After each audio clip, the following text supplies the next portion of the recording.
Wake in Fright, la reprise du film de Ted Kotcheff. Alors, de quoi ça parle ? John Grant, un jeune instituteur, fait escale dans une petite ville minière de Pundayaba avant de partir en vacances à Sydney. Le soir, il joue son argent et se saoule. Ce qui devait être l'affaire d'une nuit s'étend sur plusieurs jours. Bande-annonce.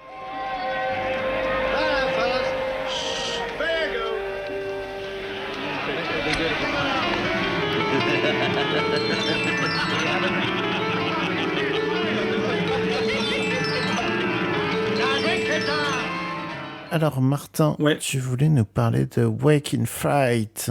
Ouais. Le classique, un des classiques de Ted Kotcheff. Absolument. C'est un film que j'ai déjà vu, parce qu'il y a une édition qui est sortie il y a quelques années chez Joker Films. C'est un film que j'ai très envie de revoir en salle, parce que c'est un film qui a une atmosphère vraiment très particulière. Déjà, à la base, le cinéma australien, on connaît assez peu finalement. Surtout le cinéma australien de genre, on connaît un peu mieux, hein, les films de Russell Mulcahy. Bon, déjà les Mad Max de George Miller, le Razorback de Russell Mulcahy, des films comme ça. Ouais. Et voilà, et Wake in Fright, ça fait partie vraiment des classiques du genre, des films qui sont vraiment qui te montrent un peu l'Australie telle que tu l'imagines quand tu scrolles sur Facebook et que tu vois des araignées qui te sautent dessus et des gens qui se battent avec des kangourous et ça, c'est vraiment ça, ce film, tout en précisant que c'est un film qui a aussi une petite dimension sociale, parce que un film qui dénonce un peu, parce que le personnage principal, c'est un enseignant, et un enseignant qui a été muté vraiment dans un coin paumé dans l'outback australien. Le truc, c'est que, si je me rappelle bien, quand tu fais des études pour être prof, et ça, il n'y a pas que en Australie que ça existe, quand tu fais des études, au fait, tu contractes un prêt auprès de l'État que tu dois rembourser. Ah ouais. Et tant que tu dois rembourser le prêt, tu vas là où on te dit d'aller, et donc le gars se retrouve dans ce coin vraiment complètement paumé. Il vient de finir son année scolaire. Voilà, donc il est en grande vacances. Hein, c'est comme on sait, hein, les enseignants, bien sûr, ils sont tous en vacances 13 mois sur 12. Mais voilà, donc je dis ça en plaisantant, hein, je précise. Je connais des gens très bien qui sont enseignants. Bref. Et voilà. Et donc voilà, il se trouve qu'il va dans un bar et il se retrouve tout de suite un peu. Tu vois que le gars, il vient de la ville et tout, que c'est pas son univers, et donc il commence à se bourrer la gueule. Enfin, il se retrouve obligé de se bourrer la gueule parce que t'as l'impression que c'est le seul moyen de faire de l'insertion sociale dans ce bar. Et donc il y a un jeu où il peut gagner de l'argent, et d'un seul coup, il a cet espoir fou de pouvoir, à ce jeu-là, ce soir, là, maintenant, tout de suite, gagner l'argent qui lui permettra de rembourser l'État et après de pouvoir revenir, entre guillemets, vers la civilisation. Ah mais oui, c'est ça. Et donc, c'est le début de la descente aux enfers. Et quand en cours de film, tu croises Donald Pleasance qui tire sur des kangourous, ça te donne une assez bonne idée du niveau d'enfer dans lequel tu te trouves.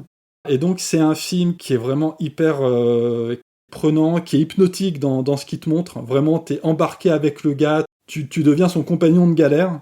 Et c'est un film qu'il faut voir pour ça, pour cette ambiance, vraiment être un peu prisonnier de la salle et puis assister à ça en direct. C'est un film qui est vraiment très impressionnant, qui a un thème musical qui est à la fois très simple mais hyper efficace. Je veux dire, tu l'entends une fois, tu l'as dans la tête pour le reste de ta vie. Et la dernière chose à dire, c'est que c'est un film qui est réalisé par Ted Kotcheff. Et Ted Kotcheff, c'est vraiment quelqu'un à qui il faut rendre justice, parce qu'aujourd'hui, il reste dans l'histoire du cinéma comme le réalisateur du premier film Rambo. Mm. Et donc, on a cette image de... Quand tu parles de Ted Kotcheff, bon, qu'est-ce qu'il a fait d'autre ? Il a fait Rambo. Ah ouais, d'accord. Bon, aujourd'hui, on le sait que Rambo, le premier film, c'est pas juste un gars qui tape sur des gens, qui a des muscles partout et qui fait tout exploser. Que c'est un film qui parle d'autre chose, que c'est un film plus profond que ça, et que le personnage de Rambo est devenu autre chose après, c'est devenu une icône du cinéma de l'ère de Ronald Reagan après. Mais voilà, le premier film Rambo, déjà, c'était autre chose que l'image qu'on en a maintenant. Et il a aussi fait d'autres films très intéressants tout au long de sa carrière. Oui, en plus, le premier Rambo, la fin originale, à la fin, Rambo, il devait mourir. Ouais.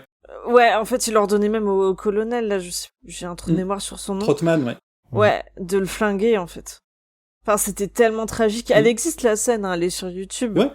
Bah, elle existe. Elle avait été projetée pour les toutes premières projections du film, et le public a tellement rejeté cette fin qu'ils se sont dit, bon, non, il faut faire autre chose, et voilà. Pourtant, je la trouvais bien. Mais surtout, tu disais qu'il est connu pour Rambo, mais Stallone parle pas bien de Kotcheff quand il parle de Rambo, puisqu'il y avait une interview où il expliquait que, en gros, le premier montage était catastrophique et que, en gros, Stallone avait repris le film, en fait, coupant pratiquement toutes les lignes de dialogue de Rambo pour lui donner le côté brut qu'il a et faire en sorte que le monologue... quand il raconte son passé traumatique. Oui, la toute fin, ouais. Voilà, et plus d'impact. Mais apparemment, le premier montage, c'était un film qui durait 3 heures. Très nouvelle Hollywood. Voilà, Michael Cimino, tout ça. C'est Voyage au bout de l'enfer, là. Ouais, c'est ça. Et sauf que Stallone, il a compris que, bah non, en fait, il fallait pas couler la boîte. Donc, fallait couper dans le gras, quoi. Ouais. Mais du coup, par contre, pas de Stallone dans Waking Fight. Non. Donc... trop bien. Ouais, un film dont on m'a presque autant parlé que Mafoucage. Et que j'ai très très envie de découvrir, même si je sens que je vais me chier dessus, car ça a l'air de faire très peur. Peur, je dirais pas. Je dirais pas peur en mode film d'horreur ou quoi, mais oui, c'est plus un film d'atmosphère, voilà. Mais moi, le cringe, les gens qui se foutent dans la merde tout seuls, ça me fait tellement peur. Moi, j'ai arrêté Alter Ego au bout de 20 minutes parce que... Parce que le personnage, il me faisait trop de la peine. Ouais. Et enfin, voilà, quoi. J'ai pas supporté. C'est exactement ce qui me fait rire, au contraire, le malaise. Alors, moi, ça dépend. Mais après, c'est pas forcément drôle. Ouais, ça dépend. Dans Waking Fright, c'est pas drôle. Mais oui, non, mais il faut se rendre compte quand même de la chance qu'on a là d'avoir une restauration 4K de Waking Fright qui sort, parce que, pour rappel, c'est un des principaux exemples de Lost Media retrouvé dans le cinéma, puisqu'à sa sortie, Waking Fright a fortement déplu aux Australiens. Bizarrement. Vraiment. Et d'ailleurs, parenthèse, j'ai un pote qui a fait le tour de l'Australie, qui m'a dit que ce film... c'était la vision la plus proche de ce qui a été son voyage. Il m'a dit, c'est le portrait le plus réaliste que j'ai vu de l'Australie. C'est sa parole, pas la mienne. Voilà. J'espère qu'il a tort. Bref, ça a été un film très controversé là-bas. Là où d'autres représentants du genre ont cartonné, comme Mad Max, comme Picnic à Hanging Rock aussi, de Peter Weir. Et du coup, ce film, il a été progressivement oublié. Et bien à un point où en fait, Ted Kotcheff n'en avait pas de copie et ça s'est perdu petit à petit. Il y avait plus de traces de ce film, quoi. Et vers les années 2000, il y a eu des chasseurs de films là, qui cherchaient Waking Fright. Ils ont sauvé un négatif du film qui allait partir à la poubelle la semaine d'après. Waouh. Ouais, ça faisait des décennies qu'on pouvait plus voir ce film. Ouais. Courant années 80, voilà, c'était plus possible. Et à une semaine plus tard, il était à la poubelle. Donc on a énormément de chance, voilà. Ouais. Clairement. Non, mais dans l'histoire du cinéma, il y a plein de... Bon, déjà, on sait que l'énorme majorité des films qui ont été tournés pendant la période du muet sont perdus irrémédiablement, quoi. Ouais. Même si on continue à en retrouver, là, récemment... Il y a un film de Méliès, apparemment qui serait le premier film où on voit un robot à l'écran.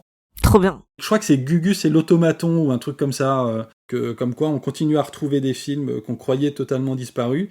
Et justement, d'après ce que tu dis, Lucie, on a tort de croire que c'est juste limité au cinéma muet, où c'était un art qui était considéré comme forain, où on pensait pas forcément que ça avait un avenir ou que c'était nécessaire de conserver les films, que les gens, dans un siècle, ils auraient envie de le voir. Ouais. Et c'est d'ailleurs l'occasion de rappeler que à la rentrée, la Cinémathèque française fêtera ses 90 ans. Wow. Et que le fondateur de la Cinémathèque française, Henri Langlois, c'est quelqu'un qui a commencé son travail de récupération des films. Il y a des films qu'il trouvait parfois sur des trottoirs, quoi. Ouais. Ça a été un combat, je veux dire. Bon, je veux pas aller dans des comparaisons que je maîtriserai pas, mais voilà, quoi. Quand je pense au diptyque sur Général de Gaulle, où tu vois combien ça a été difficile d'unifier la résistance et tout ça, sur l'histoire de la Cinémathèque et sur la façon dont on a réussi à mettre en place un endroit où on allait conserver et où après on allait demander aux gens de venir apporter les films pour les conserver, mais non seulement les films, mais aussi des costumes, et aussi des affiches, plein de choses, des copies différentes des films. On prend l'exemple par exemple de Metropolis, où Metropolis, encore il n'y a pas si longtemps que ça, on a découvert une copie du film où il y a des scènes qui n'étaient dans aucune des autres copies qu'on avait conservées jusque-là. Oui. Donc c'est un travail quotidien, on ne sait pas à quel moment on va tomber sur des films qu'on pensait totalement disparus. Et de la même façon, des films qui ont été volontairement mis au placard, comme par exemple Les Diables de Ken Russell, Oui. dont on pensait qu'on verrait jamais le director's cut. Moi, je l'ai vu au Festival de Bologne, là, c'était au début de l'été. Et franchement, voilà, te dire que tu aurais pu ne jamais voir ce film-là, ou en tout cas cette version du film, tu mesures l'importance de ce genre de travail. Avec un peu de chance, on va avoir la director's cut de Event Horizon. Ça serait bien aussi. Les gens qui écoutent le podcast savent l'intérêt qu'on porte au cinéma de Paul Anderson. Donc oui, franchement, ça me tente bien aussi. Est-ce que tous ces films retrouvés, est-ce qu'on peut parler de films qui ont subi un grand silence ? Oui, on peut. Oui, on peut, absolument. Voilà.